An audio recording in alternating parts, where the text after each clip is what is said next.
Seth, happy Friday, my friend. Happy Friday to you as well, Scott. How we doing? We're Spring has sprung. we're back on track here. I love the Fridays, man. This is the week has been done.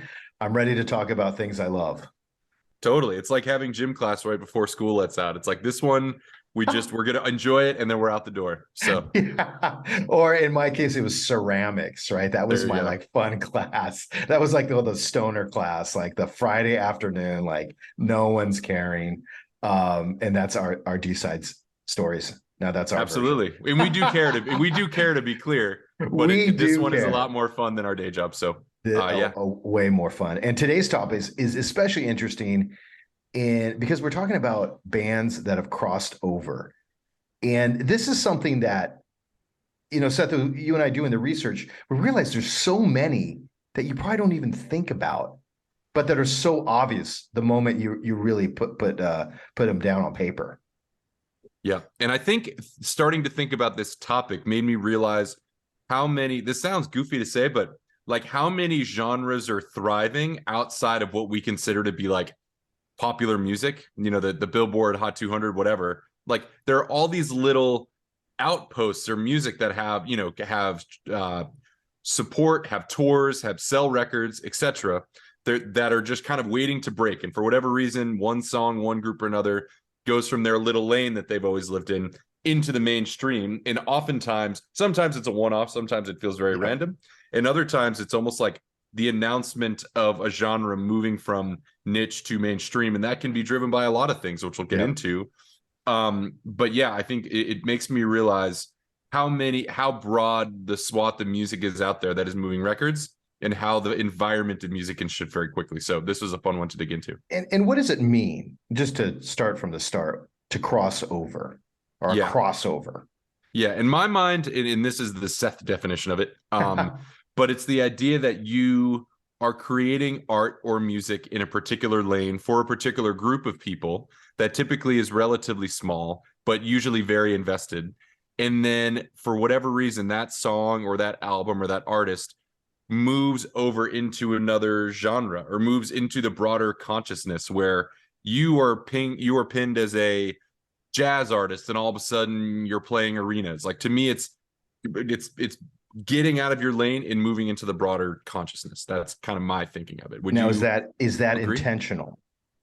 I feel like sometimes it is and sometimes it's not. I think you can, if you go back in certain artist catalogs, you can see like this album was their big swing to be mainstream. They didn't Yep. want to be the prog rock stars. They wanted to be the mainstream rock Mhm. stars.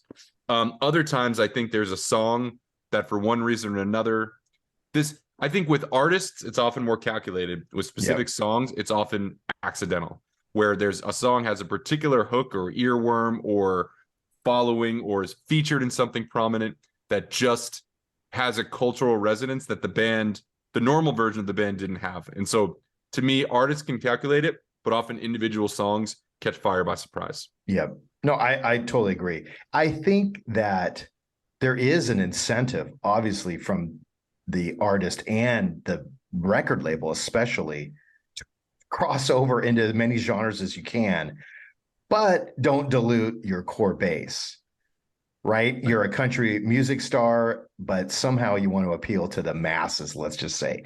So if everyone likes your song, that's more record sales. I think we saw this in the 70s with a lot of country music artists like Dolly Parton and Kenny Rogers that all of a sudden are on rock radio. And you're listening to country music on rock. And you start to get confused. Like, what is this? What am I a fan of? That's when I first noticed it.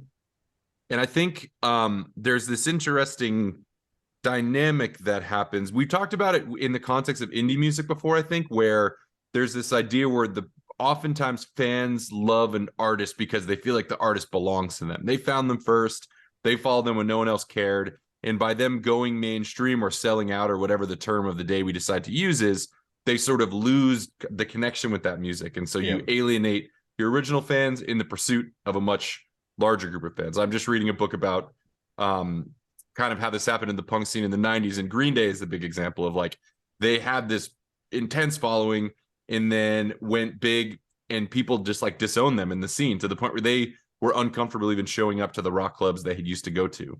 But Yeah. I think it does make a good point about like it forces the artist to come to a crossroads and decide like, what do I want to be? Do I want to stick? Do I feel like my crossover takes me too far away from the core that I care about? Is that the direction I'm organically going? And do I want to lean into it, or do I want to kind of pivot back into what made me known and the scene that I love?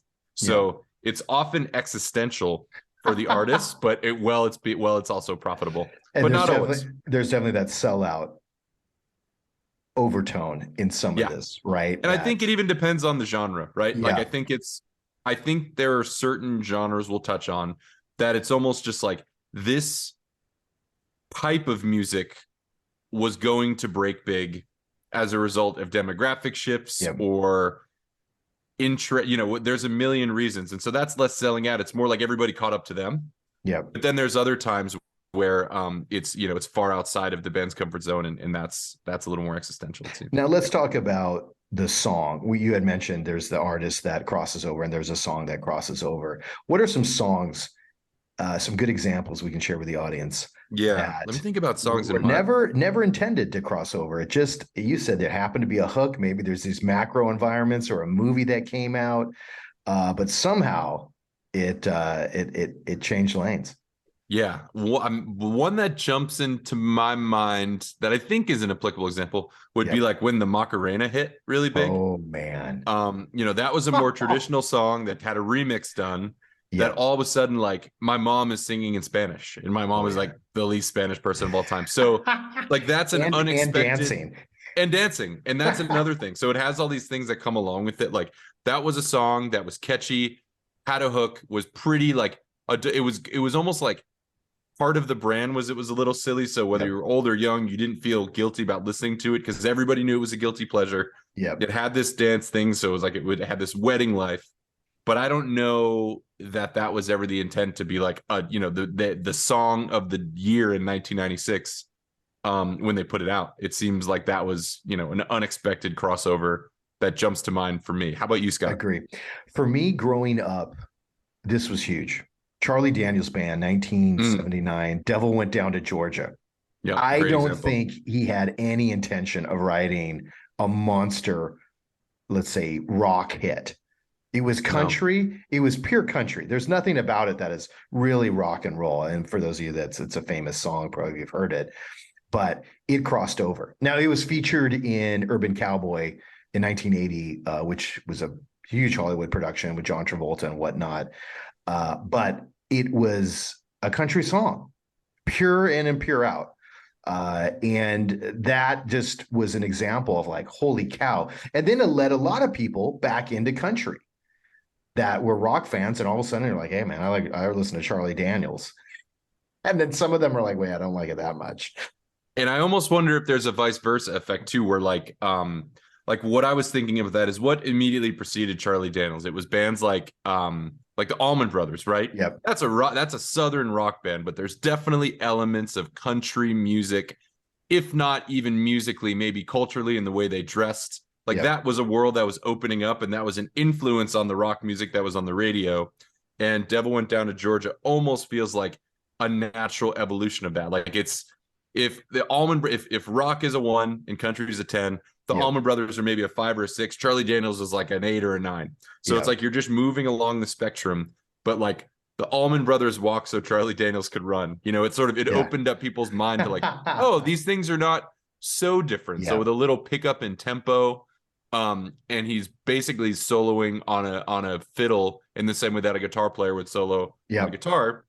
So people could resonate with that. It wasn't quite as twangy and dancey. It was a pretty like energetic record. And like you said, with the mainstream success of Urban Cowboy, giving it the exposing a lot of people to it. That's right. The formula was there, it makes a lot of sense in hindsight, but I don't know that you could have seen that coming when they put the record out. Yeah, right? And I think exactly. I don't think Charlie Daniels, and I remember hearing interviews, there was no intent like, hey, we're going to create this hit that's going to appeal to this audience that we never really talked about or never really addressed. But that was one I remember that was the first time I was like, oh, I'm listening to country, or you kind of question yourself. It was this, yeah, as you said, it's this existential moment for the listener. You know, Yeah, what do I what is like? this? Am I a country music fan now? And then country. yeah, and then you turn on like Conway Twitty, and you're like, nope, Yeah, going nuts. that was Yeah, it. And then you go and you listen to their other catalog, and you're like, well, I like that song. I don't like yeah, I don't like country, but I like that song. And another example that was massive, similar to Macarena, was La Vida Loca, Ricky yeah, Martin, yeah. right? Living La Vida Loca. I think that it really kind of spurred it. Hugely popular song, kind of out of nowhere. Spanish language. He had done the World Cup theme song the year before, I believe, Cup of Life. So he was starting to, he was in Menudo, so Yep, fully in like Latin music stream. Um, that whole genre, I think, was starting to creep into people's consciousness. yep, You had people like Enrique Iglesias come along. You had people like Mark Anthony, Jennifer Lopez. Like it was there for the yep, taking. And yep, that's just the first record that broke. To me, that was intended very much to go mainstream. I yep, think there was a calculus of this is a guy who's had hits in Spanish. That it was, during the boy band era when that kind of very bright poppy music was popular in teen idols, etc. Like all the pieces were in place. It's like we just need to find the song, yep. and that was the song. Absolutely. If you think even about Elvis, uh, crossing over, and I don't know, it's a little bit of a complex situation, but they do say in crossover there's some type of cultural appropriation. Now listen, Yeah. I'm not making any judgment or whatnot, but if you could see that Elvis was the vehicle to bring black music into the white mainstream, which is not a traditional crossover as we've defined here with a song or artist, but you're basically transferring equities from one to another, Yeah. and you've crossed over literally on racial lines. And they've done it with certain music. You'll hear a band, they'll try to play some type of hip hop or some type of, they're really just trying to get out of their lane, as you said. But Yeah. sometimes that can be have negative connotations.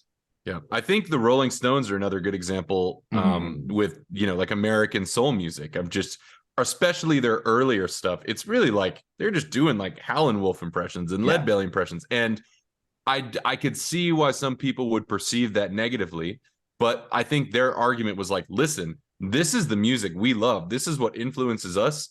Yeah, we're aping it a bit, but it's not intended to, like, we actually don't even give a shit if this is popular. We're playing what we love. And then it sort of wove itself into the more typical rock music they were playing.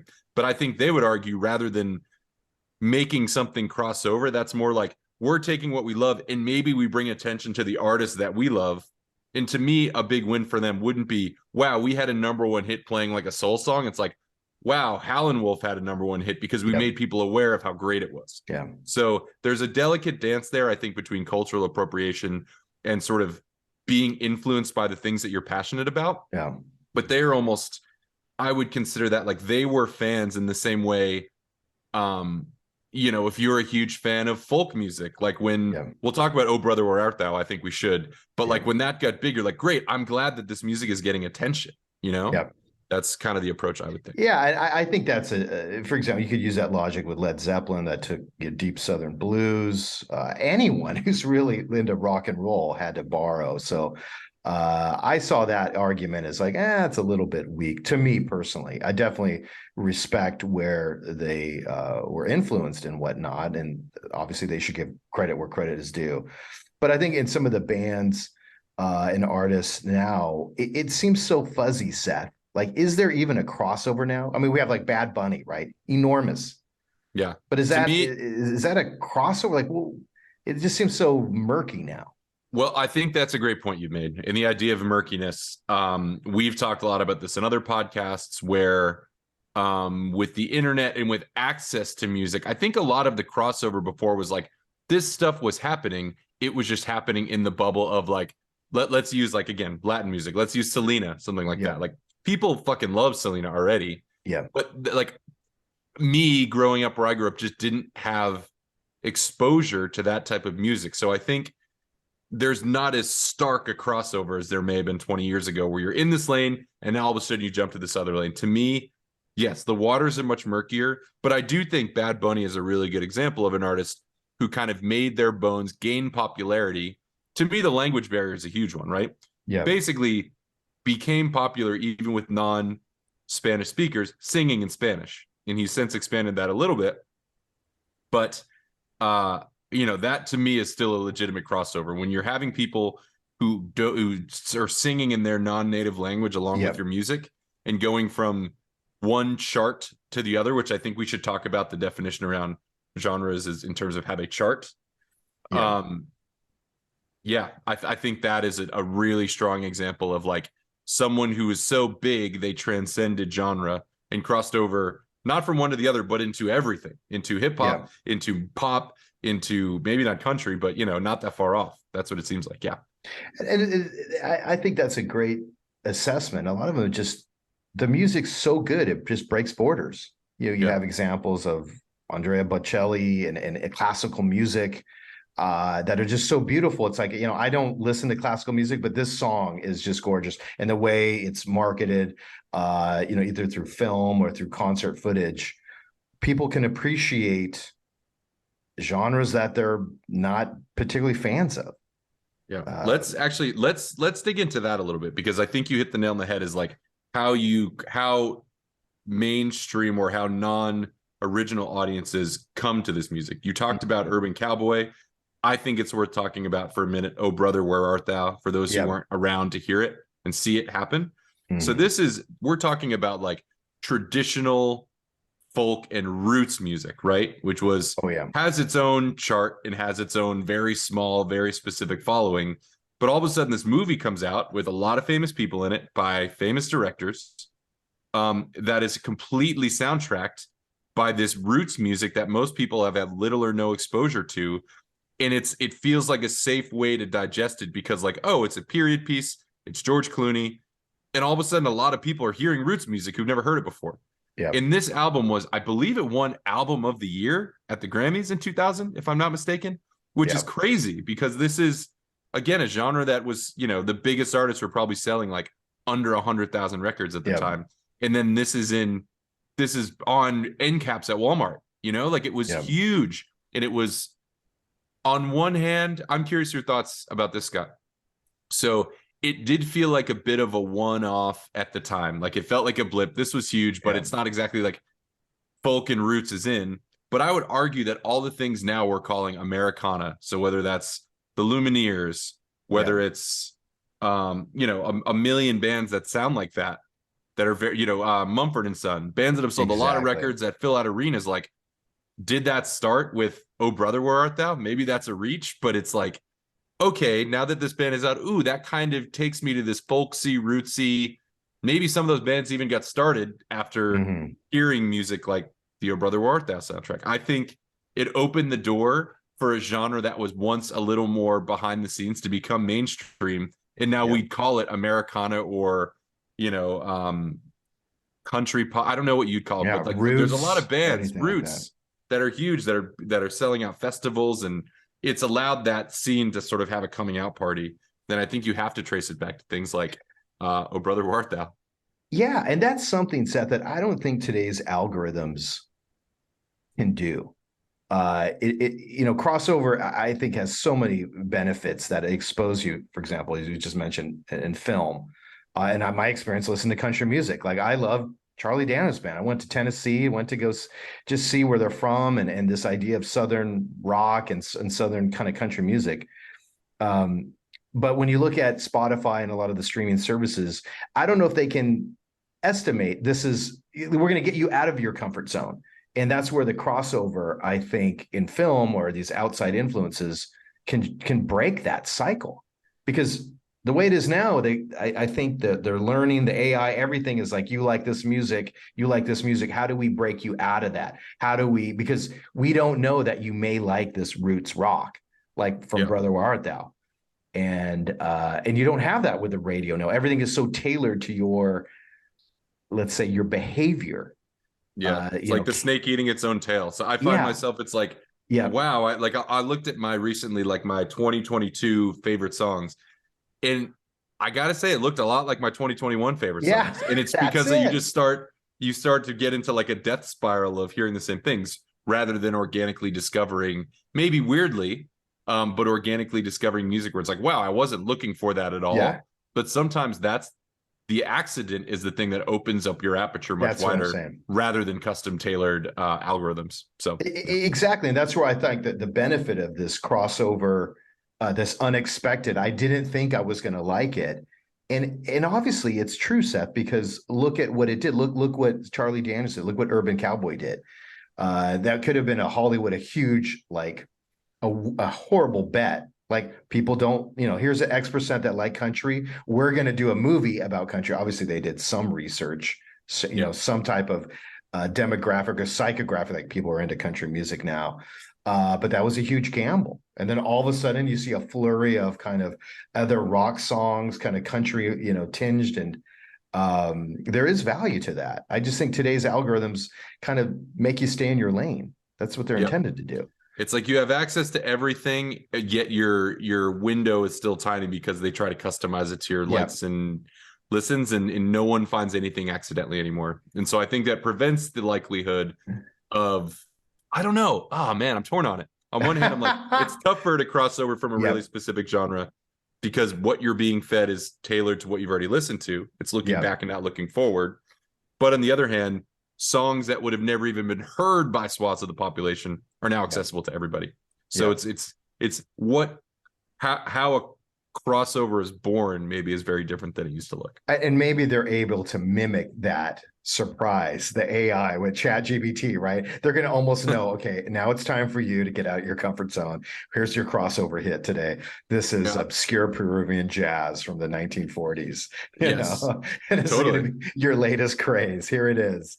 And speaking of that, Seth, give me an example of one of your favorite crossover or something you would like to see crossed over. I don't know what the right semantic or what would I verbiage is like on to that. see crossover? I think there's a lot of like, well, you just mentioned it, and I think it's hard. Contemporary crossover, I don't know, but a lot of like 70s, like African tinged kind of jazzy, bluesy funk music, I think is like Fela Kuti is someone we talked about on this podcast before. Like it would have been called even up to like world music, right? It's like everything that's not pop, world music. World music, that's right. But I mean, you can go out there, there's like Soviet funk, there's like, like you said, Peruvian jazz funk. Like there's all these little micro scenes that I think like anytime I play them, like even when I have people over, they're just playing in the background. People are always like, what is this? Like, who is this? Is great. And so there's all that's something I would love for someone to like put more of a bow on and be like, this is, you like this? This is what this genre is called. Like go pursue it further. Cause there's so much richness out there. How about yourself? I've thought about this a lot. And I have even references in some of our earlier episodes, but the one I think is going to break out big. It's coming, everyone. So just sit down, right? You heard it here first on D-Side Stories. I go back to city pop, Japanese city pop. I can feel it, almost like you're reading stock reports, right? You're reading the charts, and you're like, okay, I see comments bubbling up.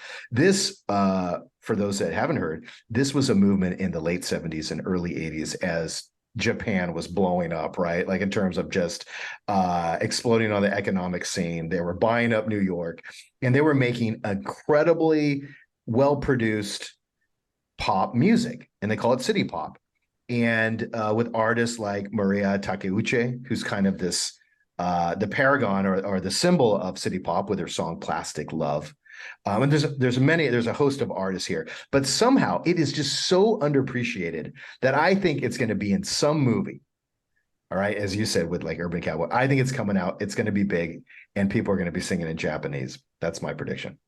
Hey, we'll see. I'm on board. It was a little bit in Tokyo Vice like last year when it came out, and I was thinking the same thing. I'm like, I could see this being woven into hip hop. Like, there's an audience for it. There's an audience for it. So I hope you're right. Yeah. Well, listen, everyone.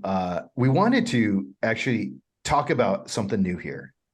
Seth and I have been thinking and always brainstorming ways to interact more deeply with our audience here. And again, after every episode, we have conversations with fans and listeners, and they're always giving us their opinions. Hey, you should have done this. Some of it's critical, but a lot of it is positive.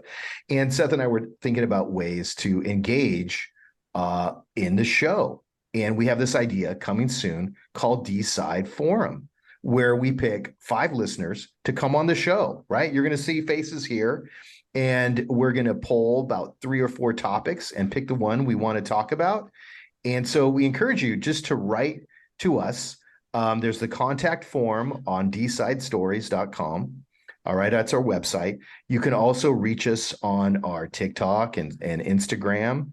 You can DM us personally, and reach us by our email. For our friends here, you can just reach at scott@meshandbone.com. We'll put this on our social media, right? So you don't need to write anything down. But we really encourage you to sign up.